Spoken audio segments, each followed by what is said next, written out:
Welcome back. You're still watching The Globe. The Township Economy Development has come under the spotlight during a dialogue hosted by the Department of Trade, Industry and Competition. Now, the dialogue was held virtually under the theme Mapping Township Economy for Opportunities through Spatial Industrial Development. The dialogue focused on rethinking and reviewing the current township industrial initiatives and support mechanisms, including district development model, special economic zones, and industrial parks.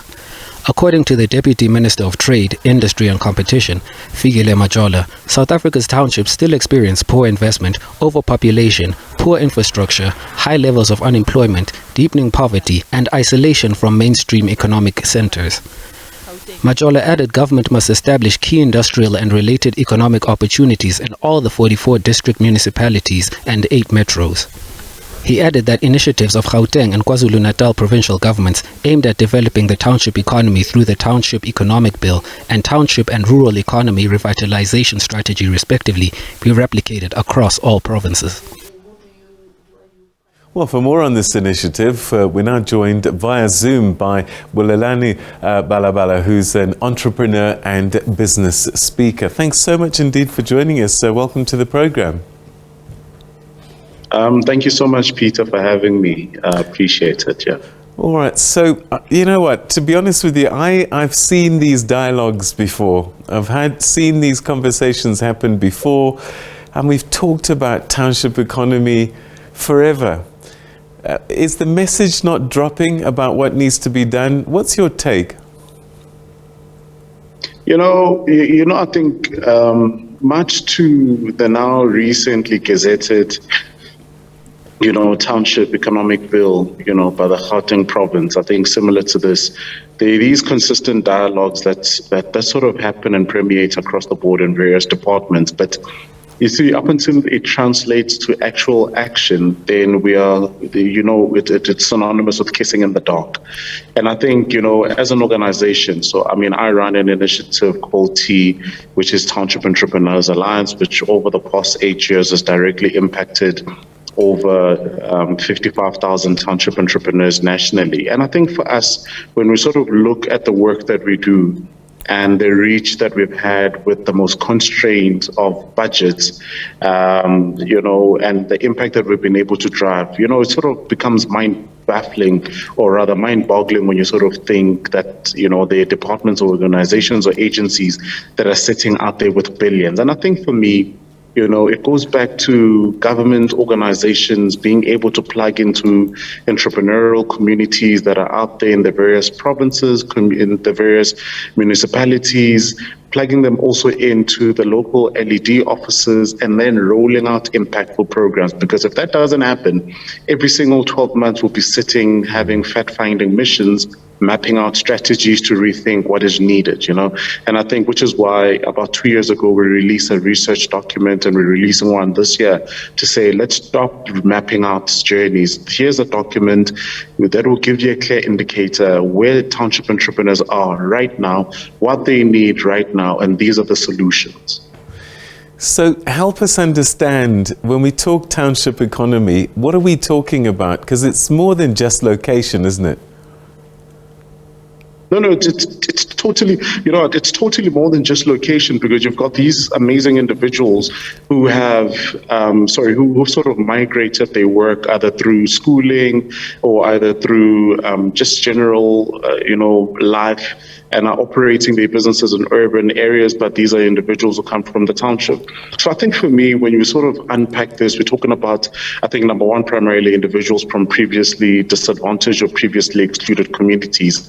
And I think just over and above that, just to say, in order for us to sort of drive an inclusive economy, and I think it's been mentioned, right, quite a number of times, by the president and, through various budget speeches that have been done over the past number of years, that small businesses, is the backbone of the economy. And I think businesses that are operating within the township economy, now in the informal and informal economy, and I think, Peter, I sort of want to track back to There were a lot of conversations a number of years ago around formalizing small business. And I think, if any individual or corporate or government agency is interested in solving in solving for the support and the development and the growth of businesses in the informal sector, they need to start at the point of understanding.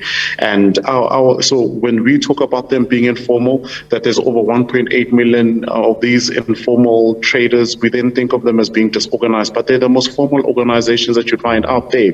So I think being able to put your hand on the pulse of what's going on and clearly understanding them would allow you to be adaptable as a government, will allow you to be adaptable as a large corporate in solving for these real issues. So for you, what are the game-changing levers that need to be employed to get things happening? I think, number one, fostering an entrepreneurial community, because I also think that it's careless to have a very prominent individual in power, who's going to go on a podium and talk about, we're calling for people to consider entrepreneurship as a possible career choice without creating an enabling environment. So number one, we need government agencies and we need government to create an enabling environment for small businesses to thrive. Secondly, we require them to have industry-specific support programs that is able to assist these entrepreneurs that already have products and services, that already have skin in the game, and take them all the way to market access. Now that becomes a game changer, because the ripple effect of that is the job creation. The ripple effect of that is the business is able to grow, it's able to show profitability. And I think, when you sort of map out what is going on in the economy, it's only small businesses that can really play a pivotal role in creating employment for the many and the millions and millions of young people that are unemployed. And I think just over and above that as well, just talking about the actual economic zones, being able to create these economic zones, not just specialized economic zones for mechanical work, but hubs of economic development where a young individual is able to come in there and code, and we're still not confined to the historic specialization that says that in order for you to get actual incubation, actual support, actual workspaces as the township or rural-based entrepreneurs, you need to get onto 3 or 4 taxis. We need to be able to drive for the change that says that within a 5-kilometer radius, there should be a hub of economic development. And I think, it doesn't just take government spending money. You can convert these restaurants that are popping up in townships that are dormant during the day into economic zones where young people are able to go there and plug in. And I think that for me then becomes a deliberate government that is looking at, number one, the ripple effects of directly supporting an organization or establishment that is already there. But the spin-offs is that it fosters a zone or a building that is already there, owned by the people, for the people, to drive for the growth. Do you think that there needs to be a shift, I don't know, maybe even an education? Because I think traditionally there's been the stereotyping about what you're going to come up against in the township. And as a result, there's been a whole thing of staying away and perhaps investment not flowing through.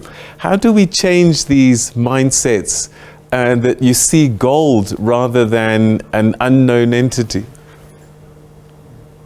I mean, I think number one, right, there are mindsets that need to be changed, right?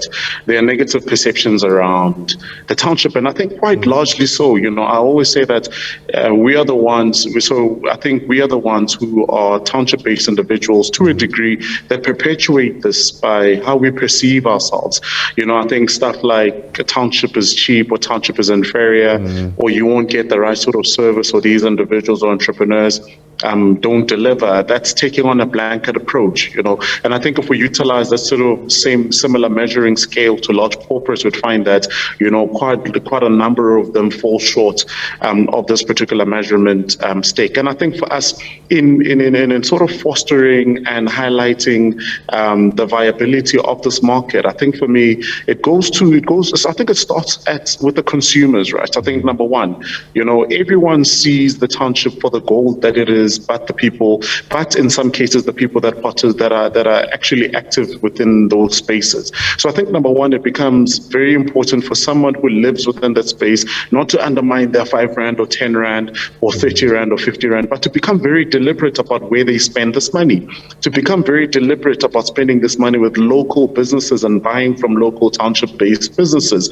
And I think just on the second part as well, just being able to drive the message across to then say that we are building our own products, we are building our own township-based organization that will then grow to become multinationals and compete on a global scale. I look at, work that we participated in about a month or 3 weeks ago, where township entrepreneurs were taken abroad, to Paris to participate in a global tech summit. And I think stuff like that, you start to understand that the ideas might be location from a sort of foundry perspective, but they're global from a sort of competition perspective. And if we're able to grow that, then we're able to demystify the myths that say that township is inferior. And also we're able to foster a generation that is not trying to emulate a Sandton or a Rosebank in the township, but you can organically and authentically allow these amazing young people or amazing startups and small businesses to be able to tell their own personal stories through their brands and through their products and services. Bulelani, I wish I could speak to you for much longer because this is such a fascinating subject area. But thanks so much indeed for giving us some valuable insights. And I hope that everybody, both outside and inside the township economies, feel a bit richer from this conversation. Thanks so much indeed. Thank you. Thanks, sir. Thanks, Peter. Thank you, sir.